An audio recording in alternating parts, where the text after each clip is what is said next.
Hi, I'm Tina-Desiree Berg reporting for Status Coup News. And this week on Right Wing Insanity Report, we're going to have a deeper conversation with a couple of experts on what is going on in Israel and Palestine. I have often said that this conversation should not be framed as Jewish people versus non-Jewish people, but rather as a right-wing versus left-wing thing, or as a colonizer versus oppressed people who have been colonized thing, because that's actually what's going on here. No group is monolithic in its beliefs.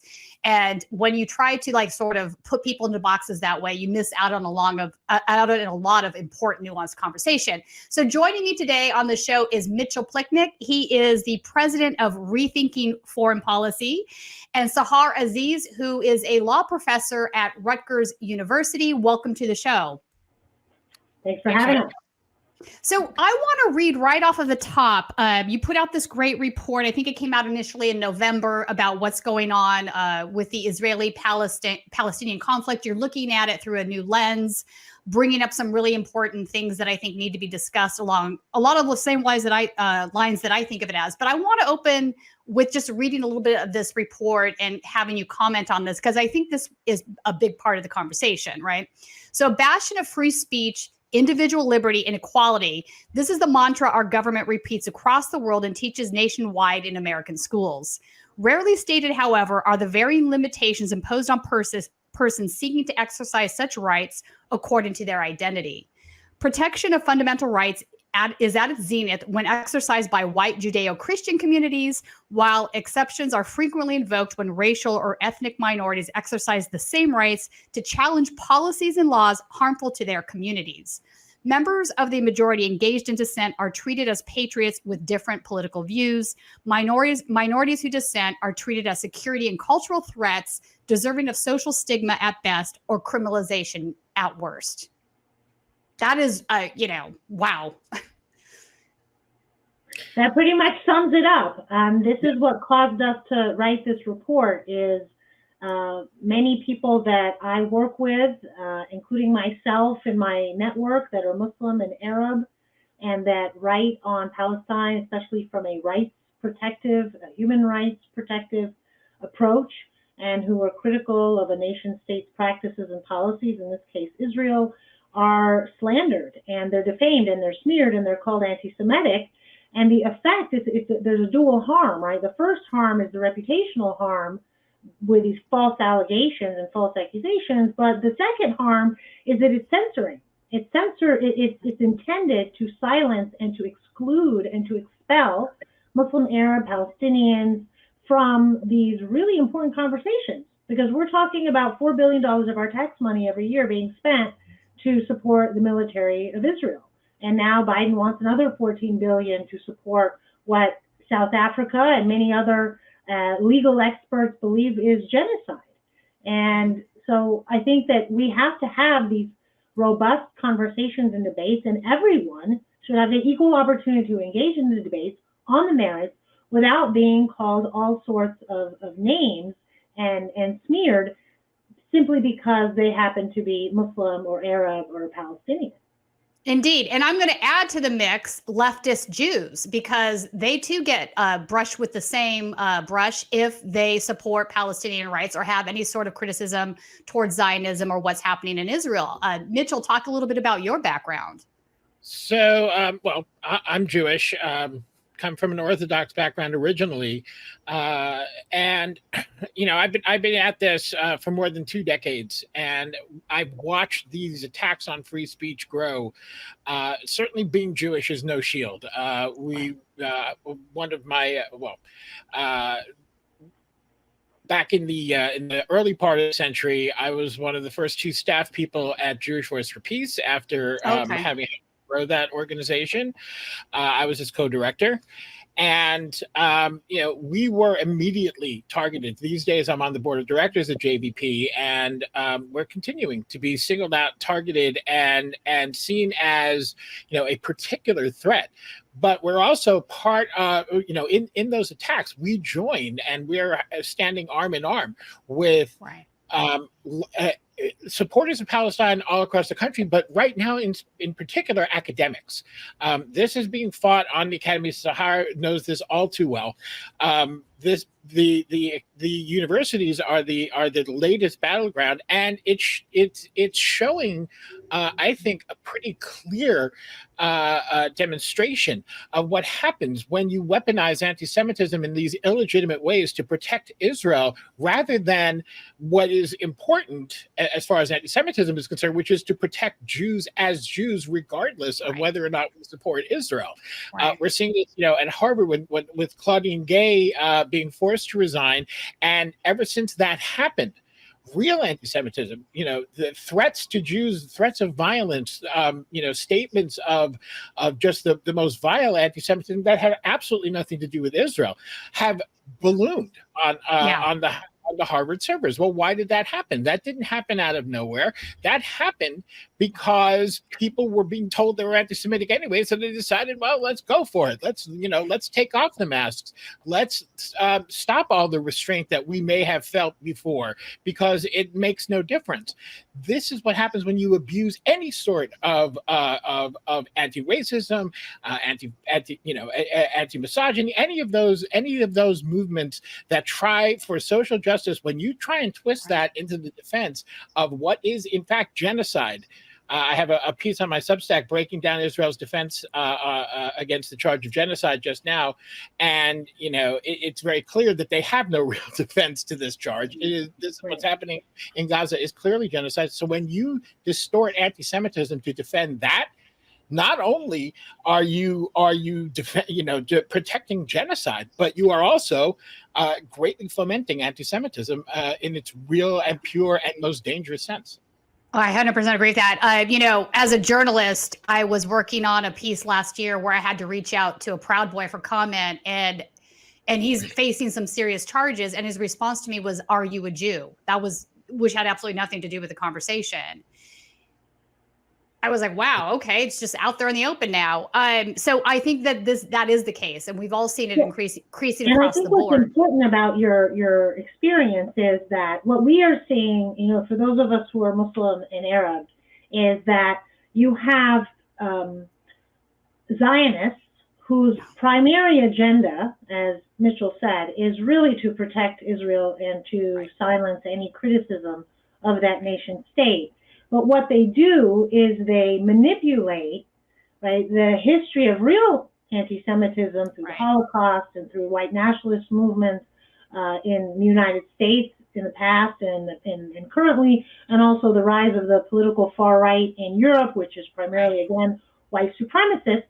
And they take that problem, that real problem, and then they project it and impose it on Arab Muslims and Palestinians who are seeking to defend the human rights, the dignity, the humanity of Palestinians. In other words, they're seeking the same thing for Palestinians as Jews are seeking for themselves, those who are combating anti-Semitism, which is safety, freedom from being bombed, from being killed, from being shot, like the 3 Palestinian college students in Burlington, Vermont, who were shot, one of which is now permanently paralyzed, the 6-year-old Palestinian child who was killed, and both of the shooters were white men who had predictably been inflamed by Zionist, hateful, Islamophobic rhetoric that effectively accuses Muslims and Arabs and Palestinians of terrorism and supporting terrorism, and accuses anybody who is trying to defend the human rights of Palestinians and stop the Israelis killing and murder of Palestinians. We're talking about 200 to 250 Palestinians are killed every day. Today, 200 to 250 Palestinians were killed every single day with our money. And to accuse people who are doing that noble effort of trying to defend life, whoever's life that may be, to accuse them of hatred is just so perverse. So I think it's important that we understand what is anti-Semitism and not allow these bad faith political hacks that are Zionists to manipulate and make, I think, Jews less safe, and most certainly make Palestinians, Arabs, and Muslims less safe.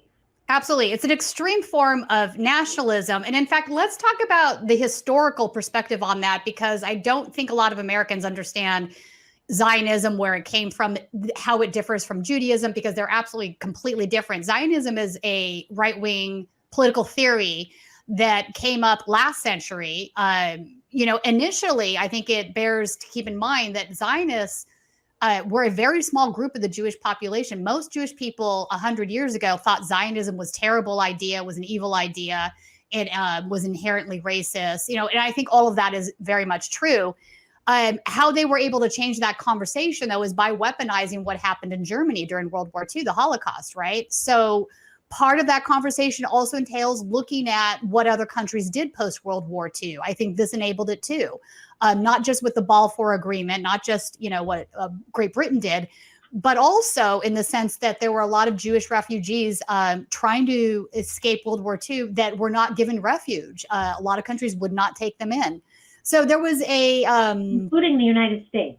100% including the United States. You are correct on that. So it was almost like a perfect storm that all of these things fell into place and happened. Having said that, I want to bring this up because I think it's interesting. I had a conversation with a non-Jew last week who was like, I'm very confused. Why do I have he said it's counterintuitive for me to believe that Jewish people could be right-wing. And I kind of chuckled. I'm like, well, you would think on the surface that would be true. I get why that would be uncomfortable or at least have a tension there. But that is absolutely not the case. Currently in the state of Israel, and a lot of this stems from the settler movement, you have parties that are much more right-wing than even Likud is, than Bibi Netanyahu's party is. Many of them have absolutely openly endorsed genocide, and they're not ashamed of it. A lot of the settlers are, Russian mafia types. I think people don't want to have that conversation either. And they have been upping the ante in the West Bank for a long time, committing what I would say are absolutely acts of terrorism against Palestinian people. So what happened in Gaza currently, there are roots for it that need to be examined. And I think in particular,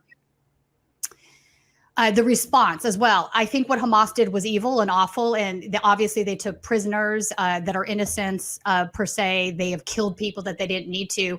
But instead of treating that as an act of domestic terrorism, which is what I look at it as, right?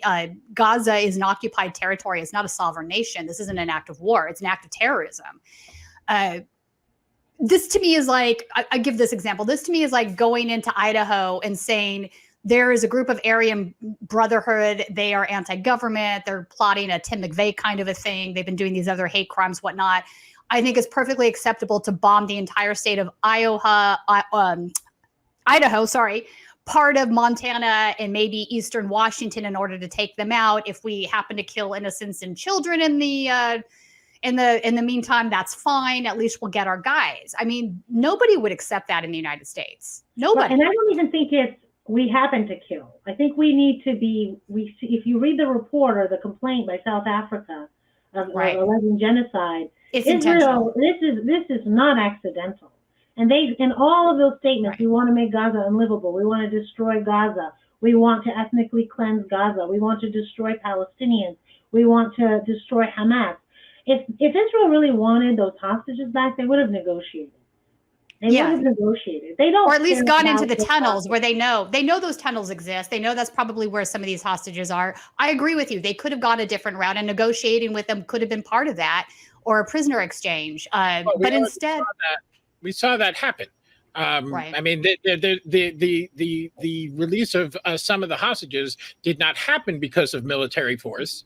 It happened because military force stopped, because there was a pause, because the shooting ceased, and that allowed diplomacy to take hold and create the conditions for a prisoner exchange, which is what happened.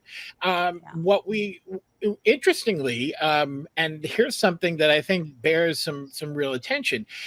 Just earlier this week, an Israeli woman who lost, who was related to, I believe it was her son, had been kidnapped and held in Gaza. And reports came in that he had been killed in Gaza. And she posted on Facebook that she's demanding an investigation because she is saying that her son was killed not by Hamas, but by an attack on Hamas. And she wants this to, come out. Now, she posted this on Facebook, and shockingly, no one has picked this up. So when I heard about it, I went to her Facebook page. She posted it in Hebrew, and I read her post. I looked at it, and it's genuine. It's very clearly hers, and there's a long history on that Facebook page. It wasn't just put up so that that it's not some fake fake news thing. So that's the fact that that's not even being looked at again. We as you said, and I think quite correctly, Hamas did something very terrible. Taking hostages is a war crime under any circumstances. Occupation and siege and all the things that Israel has done over the years does not excuse that, and it doesn't mitigate it. It's a crime.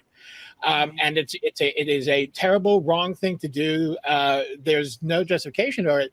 But Israel, as soon as all of this happened, immediately framed this as we can't talk about context. That any attempt to put context, that any attempt to say that history did not begin on October 7th, but that there was a reason, there were policies that led to this happening, would be justifying Hamas's actions, which is, of course, absurd. That is absurd.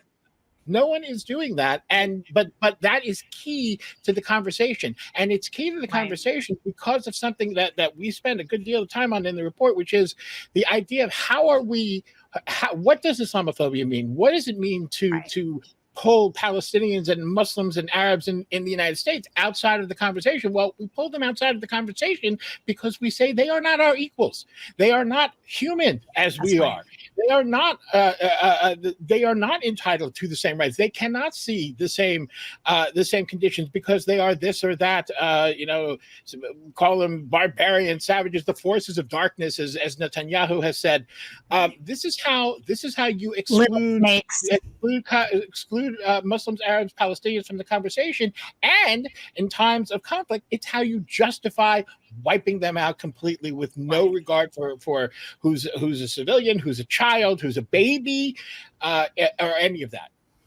It's insane. I just want to follow up really quick because I literally wrote an entire book about what Mitchell just discussed, the racial Muslim, when racism quashes religious freedom.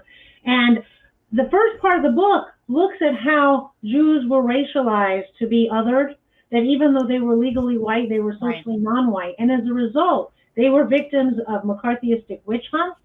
They were victims of exclusion from Ivy League universities. They experienced workplace discrimination, and people refused to even hire them, which is why you have some of what are now the largest, what we call white shoe big law firms, were actually started almost 100 years ago by Jewish American lawyers because none of the main big law firms would hire them. And now these very same law firms, and I'm just in complete disgust as a lawyer, as a law professor, these very same law schools wrote a letter to all the law school deans and said, you need to tell your students not to criticize Israel. We will not hire your students if they criticize Israel. Any criticism of Israel is considered support of Hamas and anti-Semitic. I mean, lawyers of all people, right, should hurt be people. More conversation and debate. And I just thought to myself, I cannot believe that 3 or 4 generations later, the very same group of people who were the persecuted in the U.S. primarily by white supremacist Protestants, right? Not all Protestants, of course, but that was the KKK's primary composition. And now they're the ones that are, or at least those who are Zionists, are the ones who are attacking the Muslim and Arab communities. And so what you see is professors, myself included, are constantly being harassed and targeted and doxxed in ways that are uncivil, unprofessional, aggressive, defamatory, and completely un-American. Meanwhile, when people try to criticize, like if for example, if I'm an Egyptian American, I'm Muslim American, the irony, so I write a lot on Egypt and the Middle East, and on authoritarian regimes and democracy and human rights. And when I criticize the United States or its ally, in this case, Israel, I'm told, well, you're lucky you're here because this is a democracy. And I think to myself, actually, the way many of these people have been behaving, and my experiences with these Zionists has been completely antithetical to democracy, to free speech, to open debate. And many of them have these authoritarian, hostile, aggressive tendencies. So I just think it's really important that we out many of these Zionists for who they are, whether it's the Zionist Organization of America, we have a Jewish Federation for Metro West New Jersey, which is like on some kind of a witch hunt against any Rutgers professor who dares to bring to the university a political conversation about Palestine and Israel. It's just shameless. It's unabashed. It is fascist. That's the actual problem here is authoritarian fascism, and it's being done in the name of something that's not even authentic, right? So, there's to heal the world is like kind of a tenet of Judaism, and this is not healing the world, which is why I think we do see, and maybe Mitchell, you can talk a little bit about this. This is why we've been seeing a lot of Orthodox rabbis out there on the protest line. I think they're pretty clear on the moral problems that are inherent with what's going on there. And I think that again, Zionism is a right-wing ideology. It's a political ideology. It's not a religious one. I'd say a lot of the original Zionists were also atheists, but they would rely on saying this is our homeland I would say from a messianic point of view, not necessarily one that comes from the Torah, but I'd be interested in your thoughts on that, Mitchell. I mean, this is a complicated issue, and a lot of this has to do with religion and not necessarily with Palestine. So, first of all, I would not overstate how many Orthodox rabbis are out there protesting. There's a group called the Neturei Karta, which is a pretty small sect and they're at like all the protests, and that's what people are seeing. And fine, more power to them, but they are definitely among Orthodox rabbis a distinct minority. Okay. The anti-Zionist Orthodox do not go out and demonstrate. The biggest sect, the Satmar, are opposed to a Jewish state, but they're not out. But they're not out there demonstrating for Palestinian rights. They're opposed purely on religious grounds, and they don't make the human rights argument. Okay. So that's one important distinction. You're right about Zionism having been a secular movement, very much so. Actually, it was not just secular; it was anti-religious for at its core. Most of the original Zionist leaders were consciously trying to construct a secular Jewish nation out of the Jewish people, and this, of course, was something that religious leaders did not approve of. The thing that shifted a lot of this, there was a small movement of religious Zionists before 1967, but that was the turning point. 1967 convinced many Orthodox Jews that this was God's plan, whatever, to eventually, Jewish tradition does hold that eventually the Messiah will come, lead the Jews back to Zion, where we will be the light unto the nations, blah blah blah, and all of this stuff that I, as a secular person, do not believe, but was certainly, as an Orthodox Jew, raised with all of that. I didn't to believe that. There's nothing wrong with that belief. Most religions have some sort of most messianic religions have some sort of vision like that. Christianity certainly does.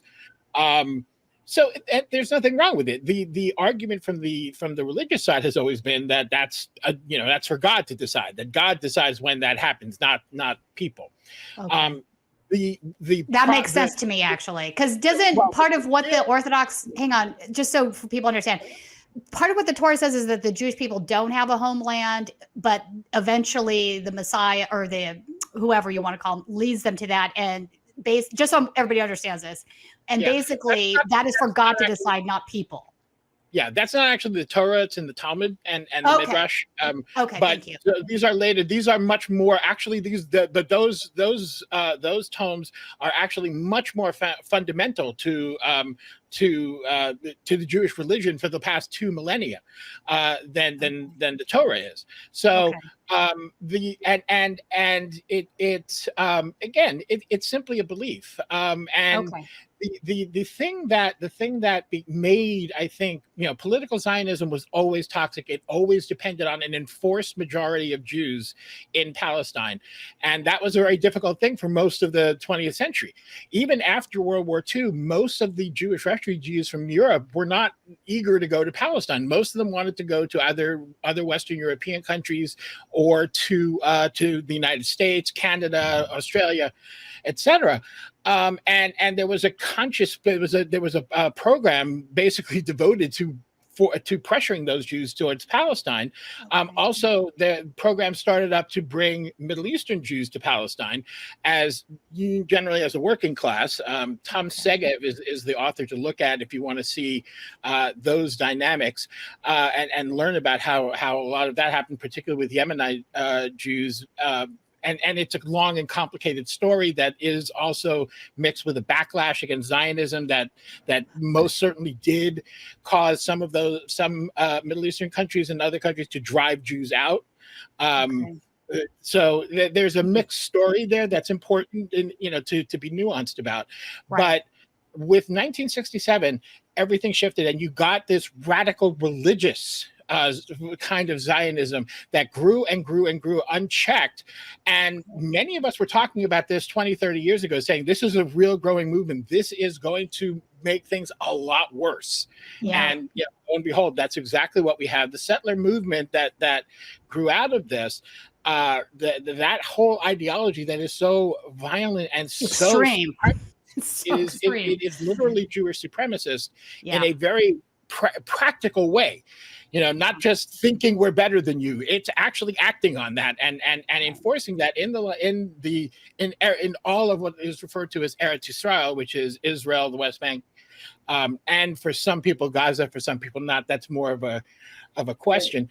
But that messianic, zealous violence is something that has now basically taken over Zionism, and took it from a settler colonial project, which is harsh and bad and criminal enough, and turned it into a settler colonial religious project. And that is very, very dangerous. Indeed. Can I just interject here? Of course. And this is, if you think about what do you do when you're a Palestinian in that context?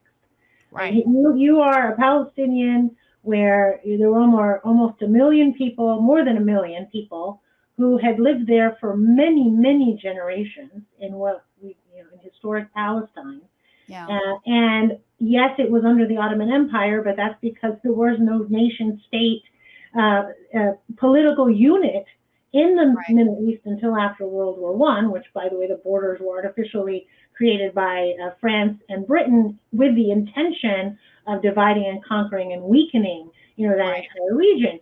But what happens to you when people come and say, well, we have this vision of that either is based on a political secular vision of Zionism, which is really a response to centuries of European anti-Semitism, because they come to the conclusion that European Christians, Catholics or Protestants or Orthodox Christians will never ever treat Jews as equals, and so the solution then is to go and occupy another people's land, abuse them, mistreat them, and essentially become the perpetrator, of killing and murder and occupation rather than the victim of it.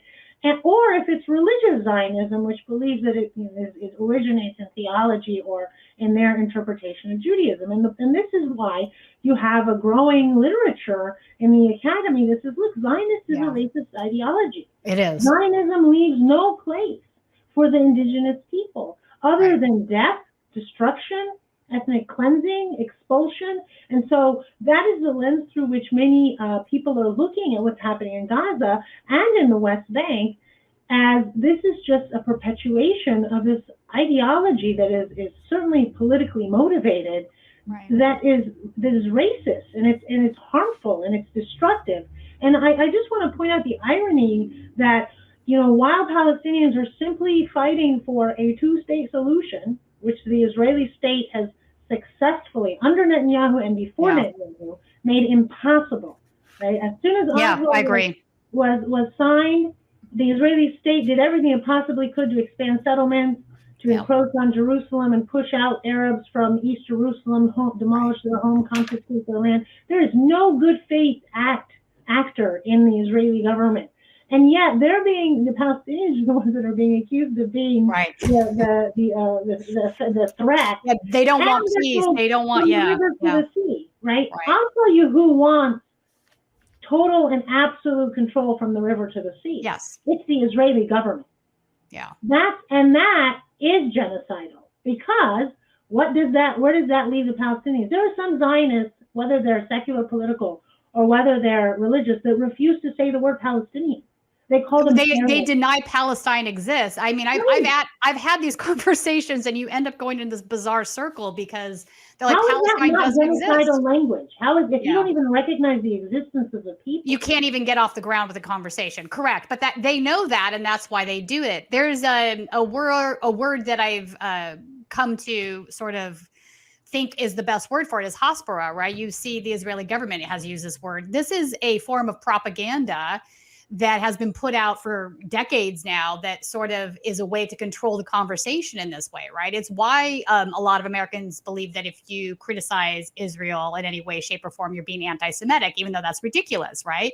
No government's Teflon coated from criticism. That's just a ridiculous, right off the top, prima facie, just ridiculous assumption, right? But that's what they've done. There was a documentary, and I can't think of the name of it right now, that came out a few years ago that kind of looked back at some of these old documents from, I think in the 1960s to 70s, where they discuss if people see the photos of the war or the acts that we've done or what the settlers are doing, the violence in the West Bank, they're not going to support us. So we have to find ways to, frame a conversation and keep that stuff under wraps. And they've been very successful in doing that. So successful, in fact, that even the Democratic Party, and I want to talk about this for a minute, in the United States absolutely supports right-wing fascism in Israel. Some of the worst aspects of Bibi Netanyahu's government. In fact, there's a guy who's a minister now that was originally kicked out because he was 100% a domestic terrorist there. He was not allowed to serve in government anymore. Bibi brings him back into the fold and says it's fine. I believe he was with the Home Party, but Mitchell, you might know more about that. But here you have Democrats that are supposed to be liberals, lefties, whatever in this country, perfectly accepting of what's going on there, not questioning any of that. And they would never accept these types of politicians in the United States. These guys are more far right than anybody in the Republican Party. The politician you're referring to is Itamar Ben-Gvir. He was convicted of incitement to terrorism. Right. Early in his days, he was a follower of a man named Meir Kahane. Oh, Kahane. Who just to give you a little more insight into my background, I actually met when I was a kid, which was an interesting. You're kidding. Experience. No, I'm not kidding. Wow. Okay. Kahane was, of course, kicked out of the Knesset in the late 80s for his racism, because however one wants to interpret it, I would say because he was too explicit with his racism. But, this was also a different time in Israel when there were real forces in the government that were trying to make things better. Though I wouldn't say they were the majority. So you do have this right-wing affinity that clearly speaks well to the Republicans. This is why Netanyahu is basically a member of the Republican Party and has been since the 80s. Has all of his best connections are with Republicans. He was a thorn in the side of Bill Clinton. Even when back in the 90s. So that's nothing new.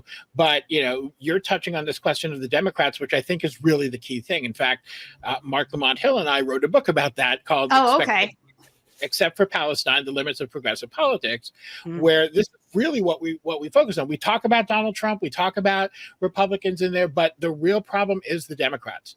The real problem is this affinity Democrats have towards Israel, and there's a number of factors in it. Part of this is the tremendously effective and very strategic and powerful pro-Israel lobby led by AIPAC, among other groups.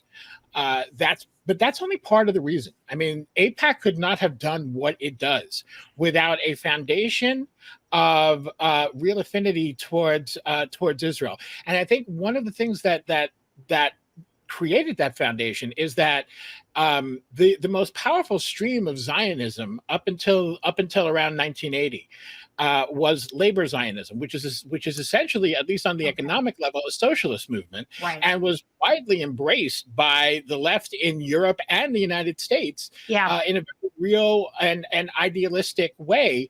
Now, let's keep in mind, being fair to those folks back then, they didn't have an internet, they didn't have social media. They didn't have ways necessarily of looking past the headlines in the New York Times, which was not, for the most part, reporting on what was happening to the Palestinians. And saw the 1948 war as a bunch of Jews being attacked by Arab states that were surrounding Well, that's them. what they were told. Exactly. It wasn't really authentic, though. Now, there were people who knew better. I don't want to totally absolve folks of this, and it wasn't impossible to find out the reality, but it was certainly harder in those days than it is for us now. And I think, being fair, that is a big factor in why this romantic image of Israel developed, and it took hold in the Democratic Party, and then AIPAC came along to make sure it stayed there, with very real political pressure that most, for the most part, most Democrats, this isn't their main issue. Palestine is not the first thing foreign policy in general is not the first thing they're worried about. They don't want to see their political careers torpedoed because of their stance on Palestine. This is not the only issue where that's true, but it's certainly the one where people I think are most susceptible to that thinking. So that's a part of this as well. Now, I think also, though, we need to, bring that more up to date and look at the Biden administration, because the Biden administration, this is not about lobbies. This is not about AIPAC. In fact, Biden has caused himself quite a few problems. I agree. With his Gaza, not just electorally. There has never, ever been anything like the dissent within the government. I'm talking about White House staffers actually holding a vigil outside the White House calling for a ceasefire. Staffers, this is unheard of. No, this has never happened. We have people leaving all sorts of, we just had the first major appointee of Biden leave the government over this. The State Department has been in turmoil since this began, because everybody who has anything to do with the Middle East is saying, you're not listening to us. Yeah, and you're just exactly. It's important to recognize the power of the president of the United States is no small thing. This is Biden and Blinken and those folks doing this. Blinken. So I think one other thing with what Mitchell's talking about is each time, and this is where our report, and I'll just put another plug for it, right? It's presumptively anti-Semitic, the Islamophobic tropes of in the Palestine-Israel discourse, is that each time people want to engage in critique, they're then labeled anti-Semitic. And that has to stop. That is not the way that you have informed, nuanced, sophisticated conversations about a very complex part of the world. Yep. Is you can't go around mudslinging and saying, well, you're anti-Semitic, well, you're anti-Semitic, well, you're anti-Semitic. So each time somebody's trying to understand the causes and roots of a political Islamist group that uses violence that we've designated as terrorists, each time they want to understand it, we say you're Islamophobic. Each time someone criticizes the practices and policies of Iran, we say you're Islamophobic. Of Saudi Arabia, you're Islamophobic, with the clear agenda of silencing any criticism in order to keep that monopoly over one-way, one-sided view, which, by the way, has caused the United States reputation to plummet yet even deeper. I don't know how after the war on terror, but the entire world believes that the only reason Israel can continue to kill and murder 250 Palestinians every day, which includes over 100 children every day and 50 to 100 women, right, is because of the U.S. military. It's because our country and our money is supporting them. So everything that Israel does is not only causing people to believe that Israel is a genocidal state, that it is a racist state that is destructive and has no regard for the humanity of an entire people based on their ethnicity and their identity, but it believes the U.S. is also like that. And meanwhile, you have this disconnect between the people of the United States who have been going and doing mass protests and sending letters and texts and emails to the representatives, and all of it is falling on deaf ears because you have this monopoly by a special interest group. So that also goes to show how anti-democratic this entire process is. And I think this needs to be a turning point for young people who, based on what we've seen in the polls, those that are under 35 and they're Democrats, 70% of them are critical of what Israel is doing in Palestine right now in the essentially mass murder, if not outright genocide. And those young people are going to be their voters. And at some point, they're going to look at their country and go, if you're willing to support this type of mass atrocity against Palestinians, how do we know you won't do it against other people based on their identity and ethnicity? Isn't that why we have the Geneva Convention? Isn't that why we have all of these human rights mechanisms post-World War II, so that these types of things wouldn't happen and there was no exception for any country? So I think that this is really devastating for the United States in terms of its future. And I think that it's long past due for elected officials, one, to stop falling for this trap and this abuse and weaponization of anti-Semitism, and two, to start looking at the facts on the ground, not listen to the Israeli propaganda machine as the source of information, and three, to actually listen to their constituents, not special interest groups, but their constituents. You know, anyone that spent any time on the, I'm sorry if I'm saying this wrong, B'Tselem, am I saying that correct? The human rights? Yeah. Yeah. Okay. So, oh, you did. All right. I'd be interested in talking about that for a moment. So this was a great project. My understanding is that they basically handed out camera phones to Palestinians in the West Bank and allowed them to record what was happening to them. And then they just started uploading these videos. They're very telling. Some of these videos are just unbelievable. The violence that you see from these settlers, the language, the othering, kill all Arabs is a common thing you'll hear of them, these settler kids. And these are kids. They're obviously radicalized. So we're talking about kids that have been deeply radicalized in right-wing ideology, theocracy, whatever, and they're acting on that.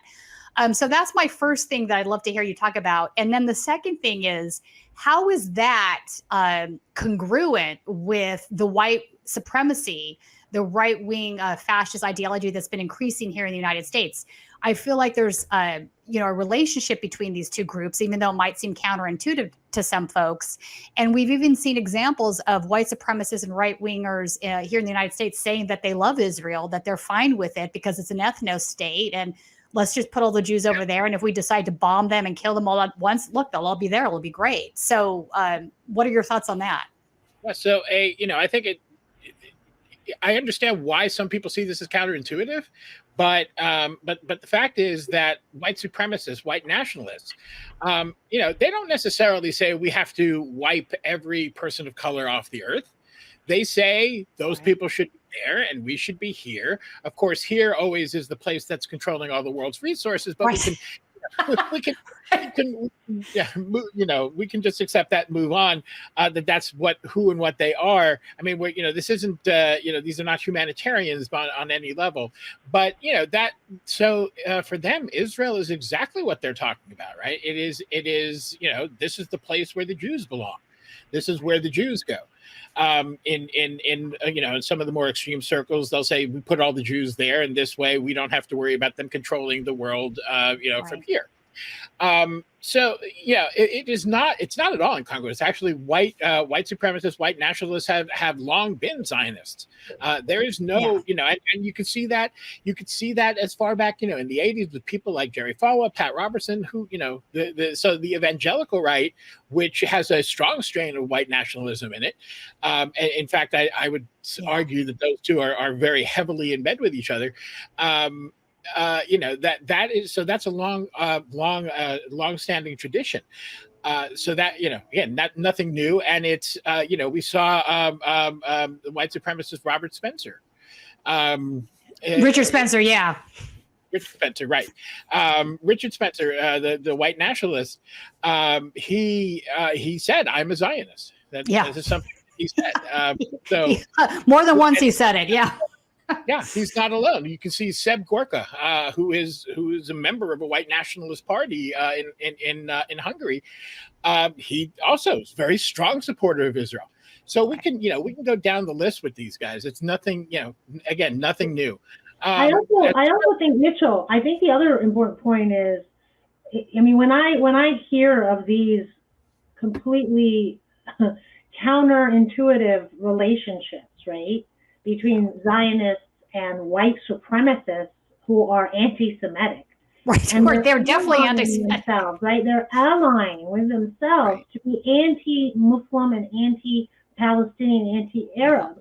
It just shows just how deep Islamophobia is, and just how deep anti-Arab racism is that even these two groups who, at least historically, were opposed to each other, that they now have that in common. And I'll just give an example. The Zionist Organization of America was openly in support of the Muslim ban. Openly in support of the Muslim ban, which was the most Islamophobic, explicitly Islamophobic government policy. And yet that same organization, the Zionist Organization of America, is literally going on witch hunts, attacking professors and students and anyone that they can target and harass and intimidate, claiming that they're anti-Semitic because they're criticizing Israel.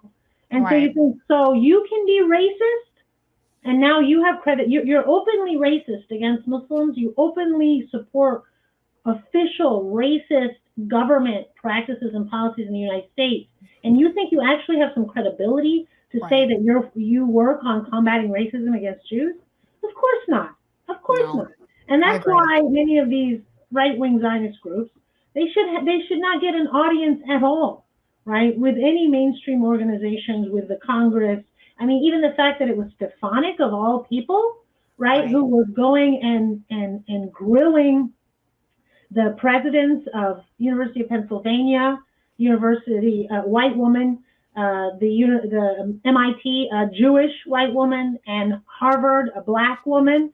And she, of all people, the white nationalist, the one who supports insurgencies, anti-democratic insurgencies, going and feigning that she cares about anti-Semitism and feigning that she cares about the safety of Jews.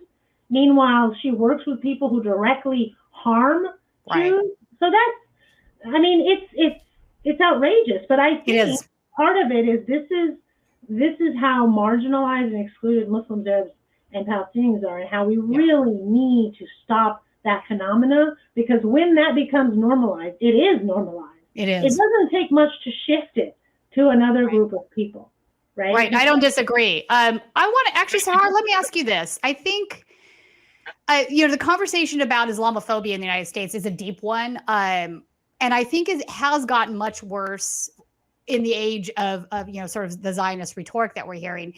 I think that, obviously George Bush W didn't help that situation. A lot of what he did increased that, this idea that, and at the same time, I don't think anybody cares about the well-being of Muslims. I don't think anybody cares about the well-being of Jewish people. None of this has to do with that, even though they'll make sort of statements that that's the case.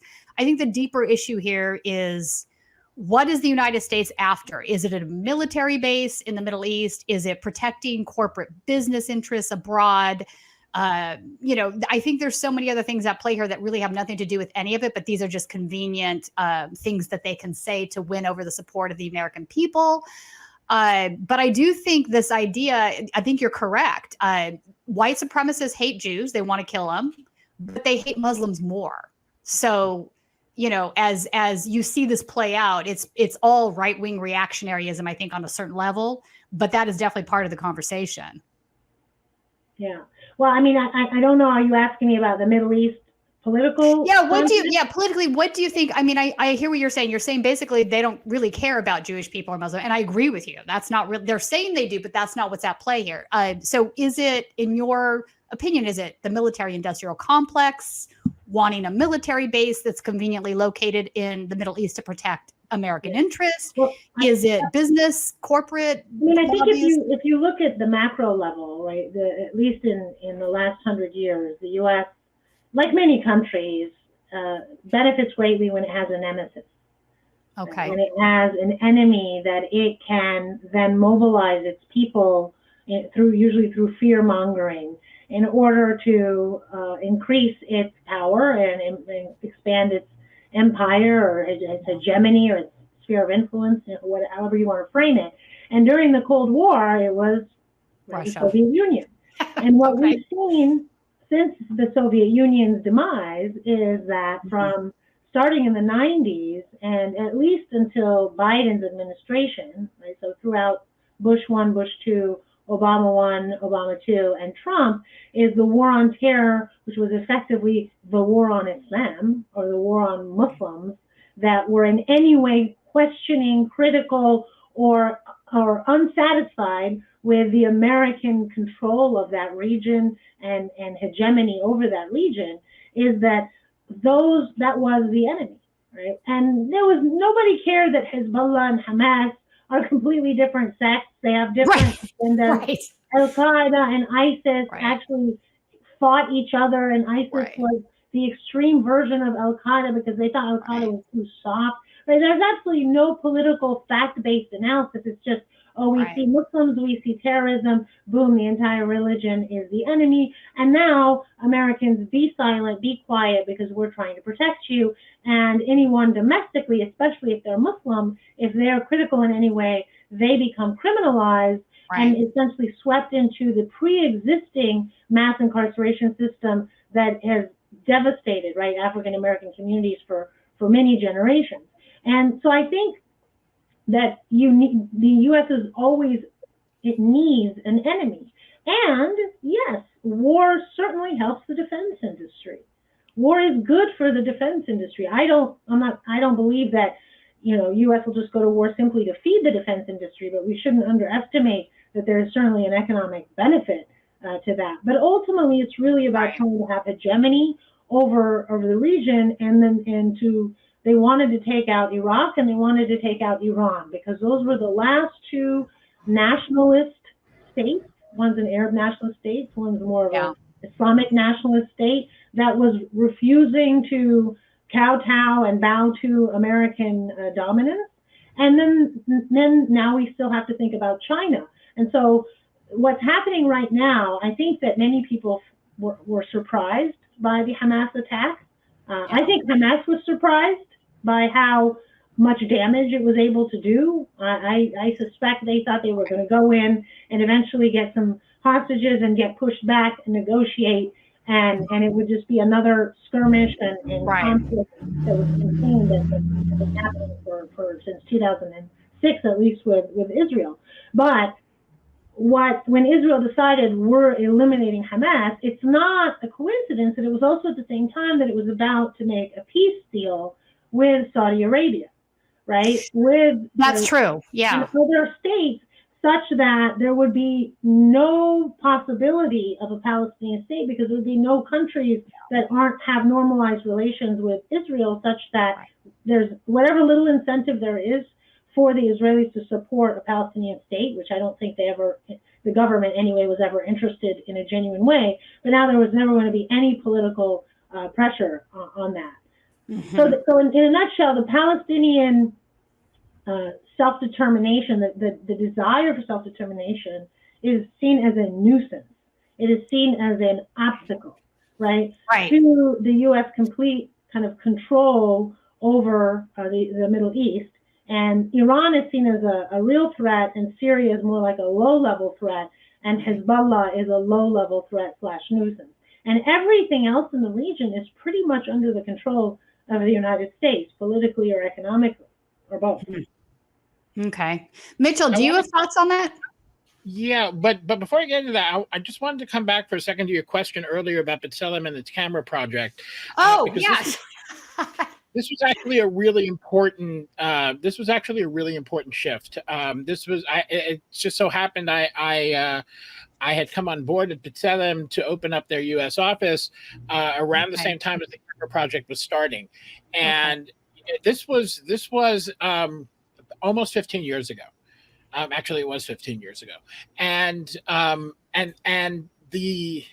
there was still a problem. Even 15 years ago, there was still a problem with people just not knowing what the occupation looked like. People just not knowing what it meant to live in the West Bank and in Gaza. They just did not know what that. They heard about it, they read about it, but they just didn't. They didn't really feel it. There was no affinity. Whereas with Israel, you could. There's all kinds of films and you did kind of in-depth stories and whatever, you could see a lot.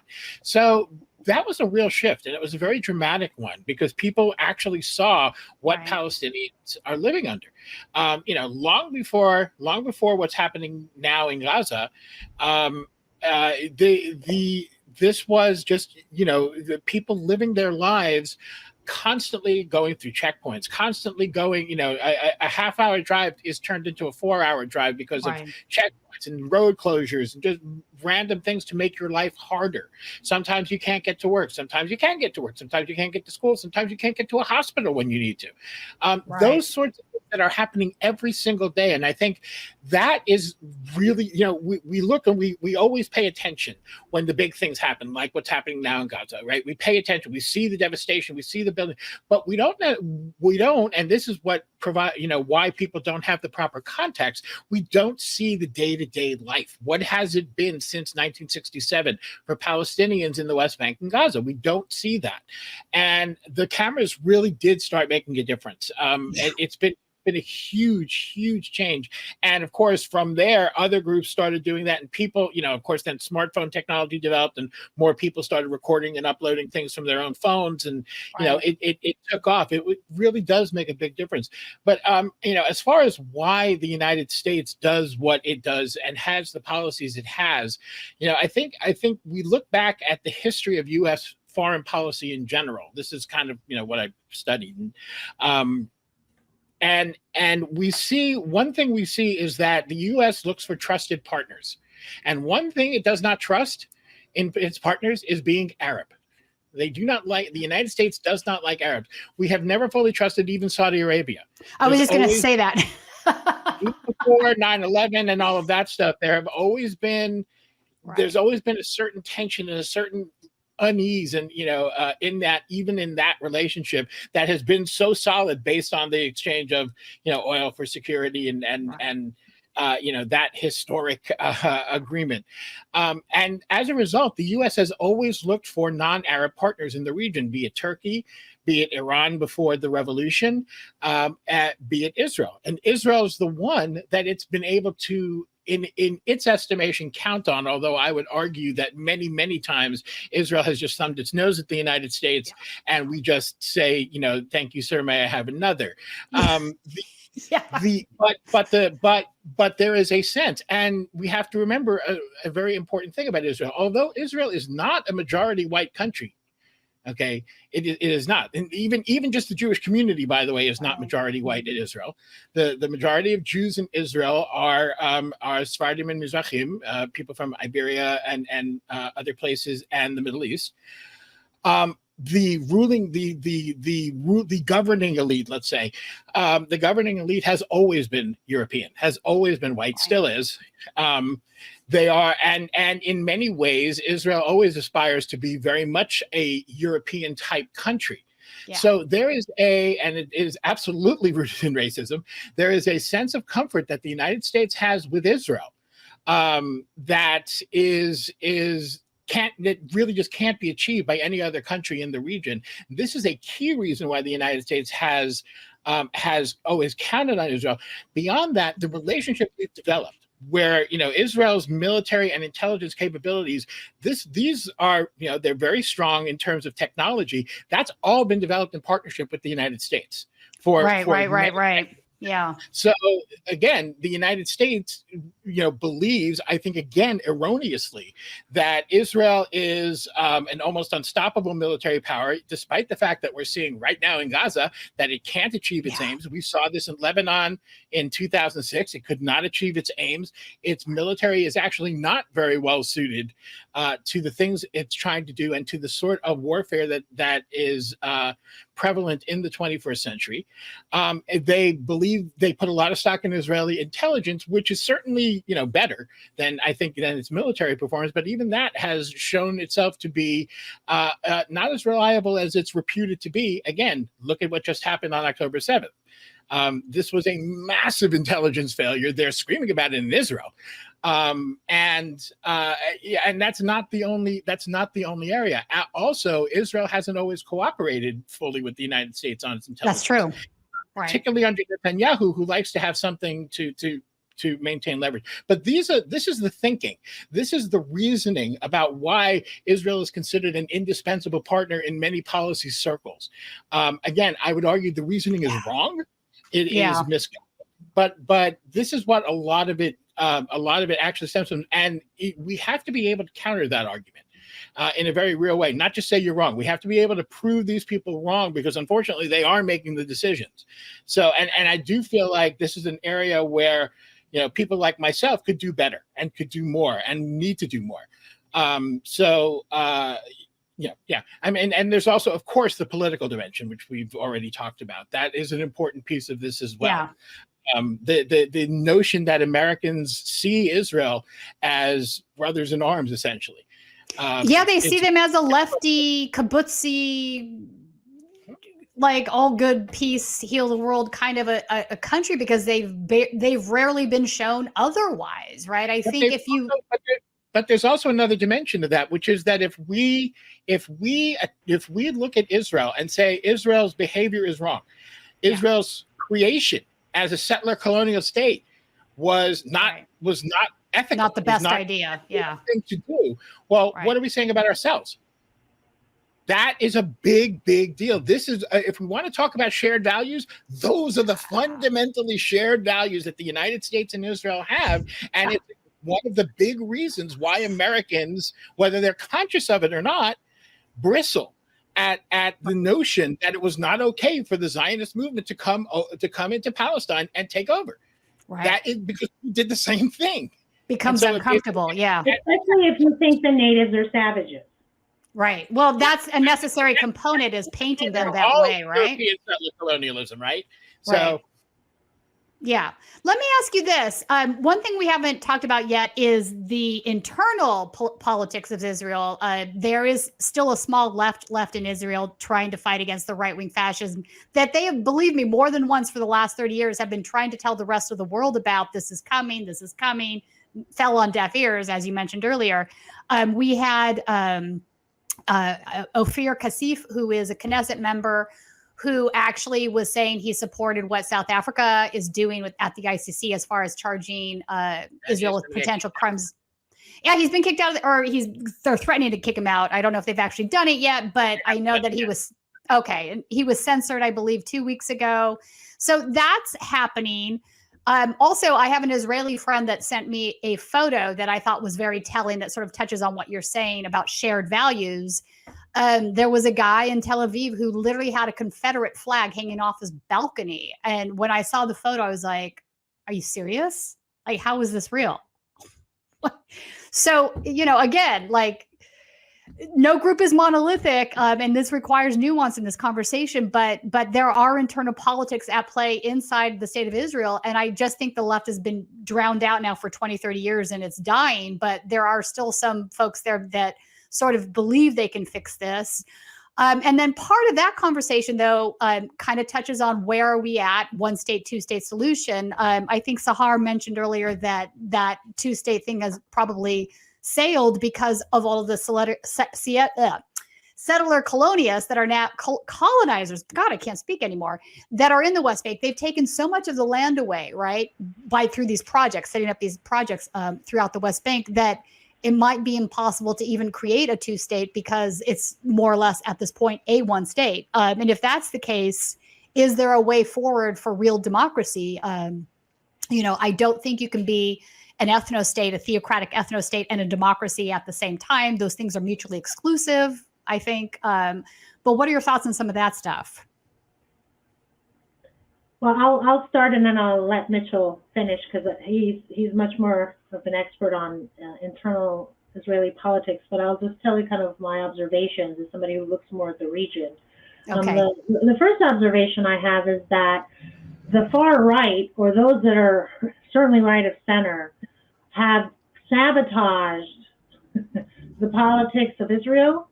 They've also sabotaged the informal kind of politics of the Palestinian communities, and they've sabotaged the politics of the United States. And that includes Democrats, right? I'm not talking about partisanship. I'm talking about right of center political approaches, hawkish, militaristic, aggressive approaches to conflict. And so what you have is a race to the bottom, and you have effectively what you see in Gaza now, which is the law of the jungle. That is what Israel is completely dismissing it openly, the laws of war, international law. We take offense right, that you went to the International Court of Justice and accused us of genocide. Well, that's the way that people are supposed to resolve, right, violations of the law of war, not to go and effectively operate in a lawless context where you just kill, maim, destroy women, men, and children, and then your prime minister say treat them like the Amalekites and destroy all of them, every single last one, right? That is effectively a call for genocide, and that's the prime minister. So I have a really hard time believing Israel's lawyers saying, well, those are just taken out of context, or those are just minor, marginal figures who have no influence in the government. Yeah, that's wow. So that is one of the, and this is such a weak legal argument that's unsupported by the facts. So that's, I think, one observation. The other I want to just point out is my understanding from people that I know who are Palestinians of Israeli citizenship is that, you know, they'd already historically been treated as second or third class citizens, experiencing employment discrimination, housing discrimination, just kind of daily dignitary harm, segregation, and things that we're very accustomed to seeing in how America has treated, for example, African-American communities. So maybe on paper, in some context, there may be equality, but in practice there isn't. And even on paper with the nation state law, or the national law, which says this is a country for Jews, and if you're not Jewish, you effectively aren't a citizen, you know, de facto. So they are now experiencing a tremendous amount of fear and surveillance and collective suspicion. And I have heard anecdotally that they're so afraid that they don't even share anything electronically. They certainly don't like anything, you know, when you're looking at social media to press. I've even been told, don't share anything with me because everything is under surveillance. You know when the last time I heard that was? The last time I heard that was in 2014 by people in Egypt after there had been a military coup. And there had been a massive, campaign by Sisi's regime to quash any kind of dissent. So that's dictatorship. That's authoritarianism. And this is why I have such a hard time understanding. Well, I know why, because people don't really fully understand the Israeli state. But when people think that Israel is this democratic state, well, people think America is a democratic state. But then if you ask Black people, they're going to tell you it's really not that democratic for us. Right? Let us tell you. And we learned a lot from the Black Lives Matter movement, and we learned it, 200 years too late. So that's certainly going on. And the other thing that I'm observing from the outside, which has some similarity with some of the tensions in the neighboring Arab states, is the rise of political Judaism, right? When you think of political Islamism, when you think of political Christianism, right? Yeah, theocracy, right? Many of the things that I read when I'm learning about the internal politics of Israel, I think, wow, these are just the others. They're just the Jewish version. Some are supporting violence, some are not, right? But it is effectively the agenda of creating a theology, a theocracy, even if it's theocracy light. And I am curious to know how Israelis feel about that are Jewish. And I'm curious to know whether Jewish Americans understand, and if they did understand, would they support that kind of a state? Because that certainly is not the kind of state they support in the United States, right? I think the right-wingers would, it's like, again, I don't want to keep saying this, but a lot of this is just extreme right-wing ideology, right? I think the right-wingers in the United States that are Jewish do support theocracy. I still think the Jewish right-wing are still a minority, at least in terms of Democrat-Republican. Many of the Democratic Jewish voters are quote-unquote progressive, as Mitchell's book says, right? Except for Palestine. And I'll just end with one other point, which is I think that we have three options right now in Palestine, Israel, okay? The first option is permanent, brutal, dehumanizing occupation, where that is just the indefinite state of this settler colonial status quo. The second is a two-state solution, which, as I stated before, I think Israel has made it impossible, and Israel holds all the cards. And I agree. And anyone who studies Oslo and since can see that they hold all the cards and they've made their decision. The third option, I should say there's four options. The third option is genocide and ethnic cleansing, and to completely expel and destroy the 6 million Palestinians, right? 2 million, 2.3 in Gaza, and 4.5 or 7 million in the West Bank, and just kill as many as you can and kick the rest out violently to Jordan or Egypt. And the fourth option is a secular state, one state solution that either is literally just one state and every one person, one vote, or it has some kind of federation model where there's some quasi-autonomy based on identity. But those are the four options that I see possible. And I think any American who believes in American values, whether they're Republican or Democrat, cannot accept the permanent occupation and the genocide. So it's either a two-state solution or it's a one-state solution. And if Israel's made it impossible for a two-state solution, then I believe the only humane and moral and consistent with American values position that we can hold is some form of a one-state solution. Yeah. One state solution with equality under the law, democracy, values, and that is not a theocracy. It isn't. So I agree with that. Mitchell, what would you add?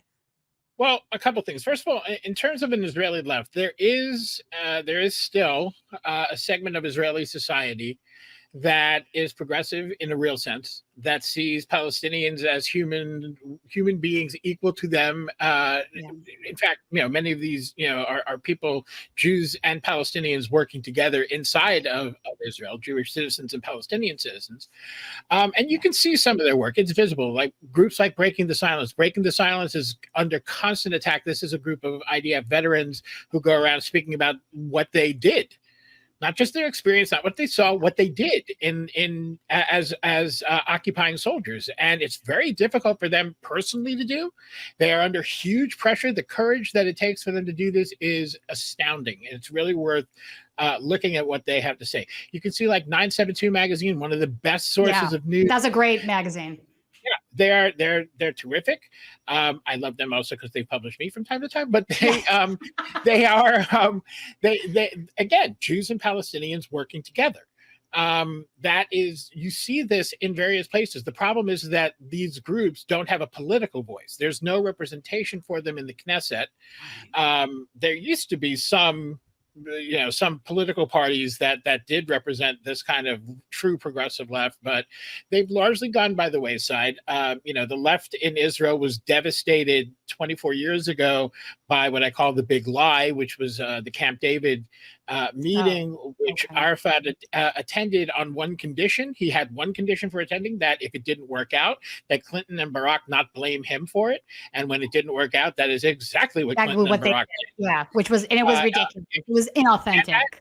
And that their line that they offered the Palestinians everything and they launched in response to the Second Intifada destroyed the Israeli left. Absolutely destroyed it. It has never recovered. It probably, given the current events, probably never will. But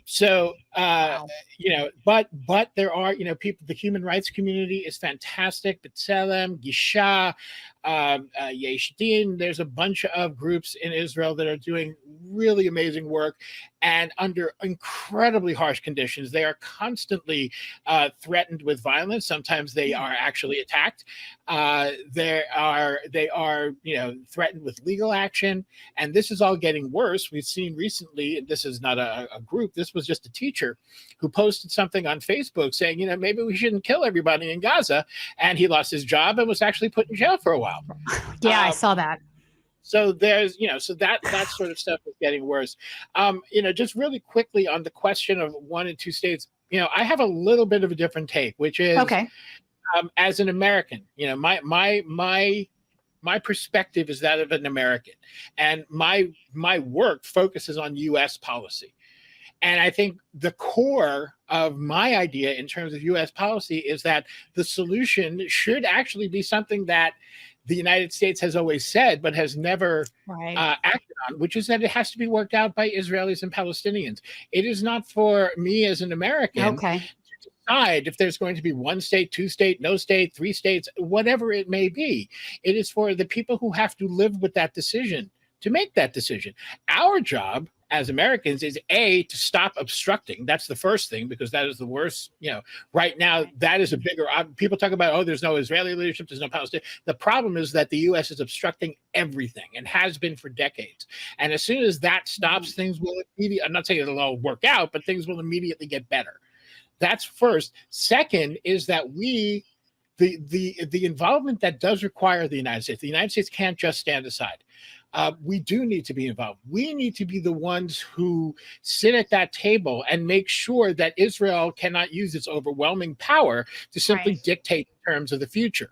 We have to be the ones who stand up and say, no, the Palestinians' concerns have to be treated at least equally.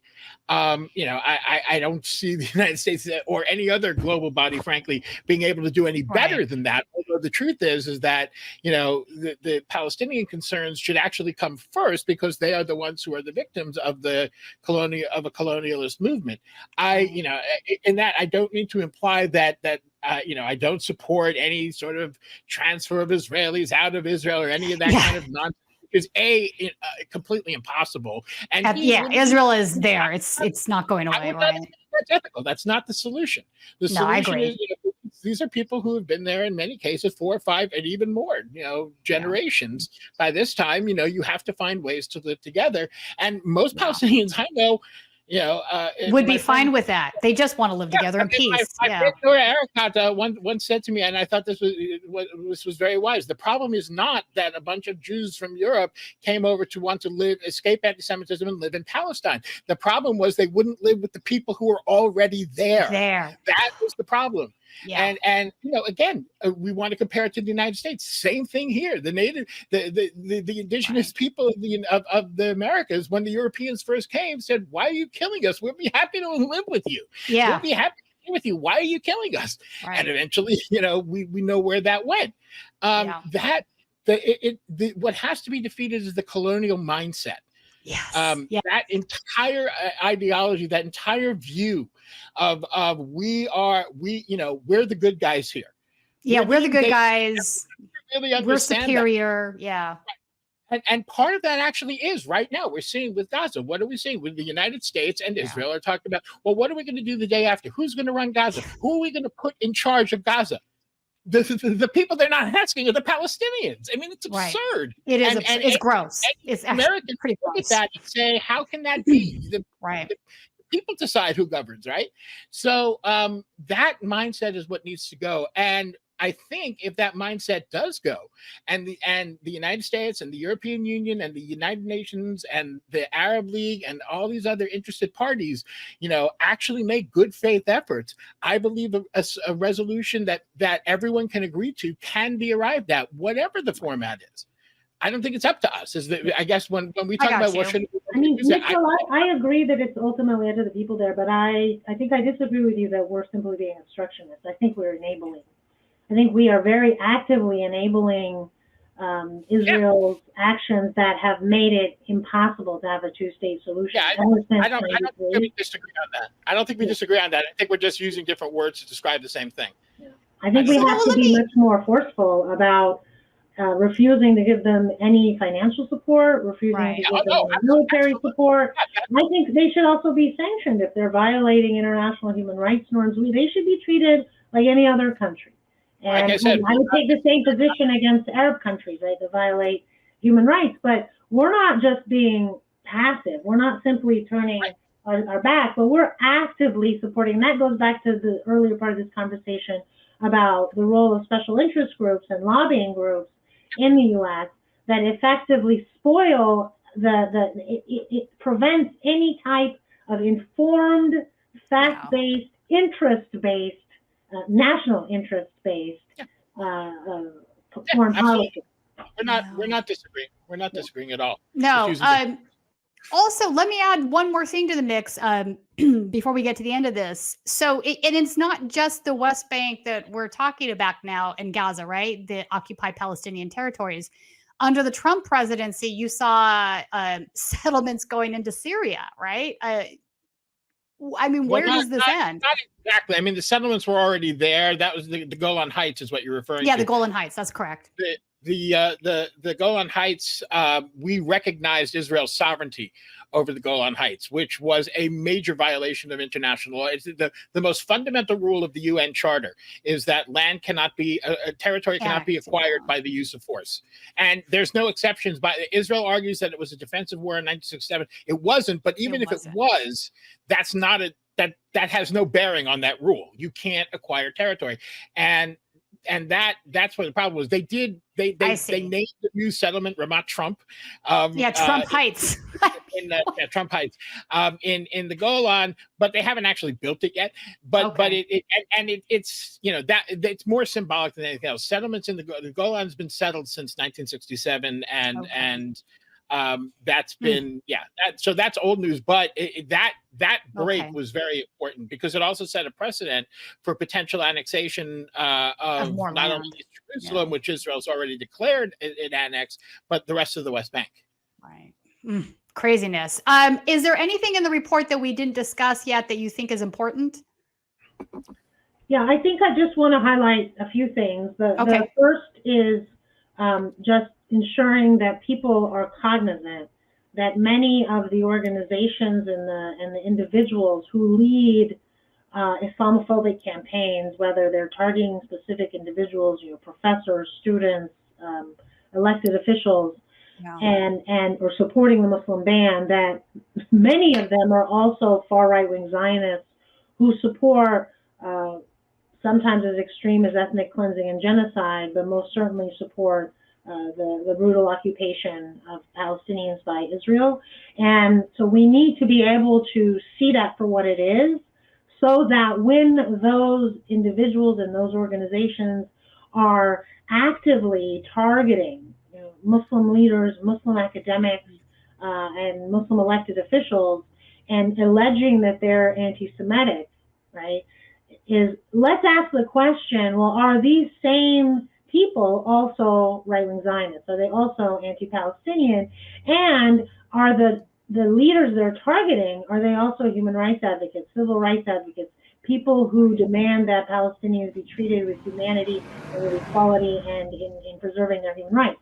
And if that is usually the case, I would just take it with a grain of salt and understand that it is effectively an Islamophobic agenda that is very anti-American. And then the second point that I think is important in the report and in the recommendations we make is that, we argue that one of the reasons why U.S. foreign policy is so flawed and misguided and harmful on Palestine is not exclusively, but partly because of the lack of diverse perspectives and the lack of diverse lived experiences within the foreign policy space. So whether it's the National Security Council, whether it's the State Department, whether it's Department of Homeland Security, because they have some, whether it's the ambassadors, right? We have got to have more diversity of lived experiences, perspectives, and expertise, so that when those debates are happening, right, behind the closed doors that are going to be very impactful, or the Department of Defense as well,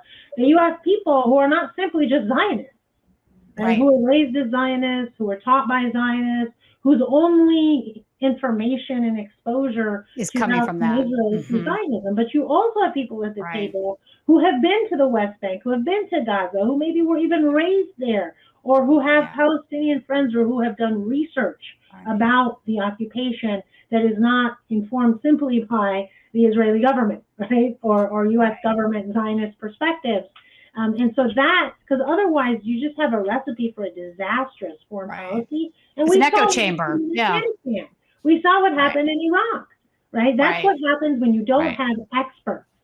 And so part of the way that Islamophobia and racism works, not just for Muslims and Arabs, is that racism excludes competent people from being at the table, because their very identity is the basis for them being suspected as disloyal, suspected as outsiders, or suspected as incompetent. And a lot of women understand that at a So we just need to name that, and we need to really hold our elected officials and our policymakers accountable, because if it's garbage in, I can guarantee you it's garbage out.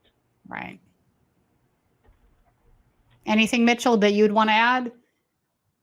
I guess just want to stress this is, it's kind of funny. I literally this morning published an article at Mondo Weiss talking about big fan of Mondo Weiss too.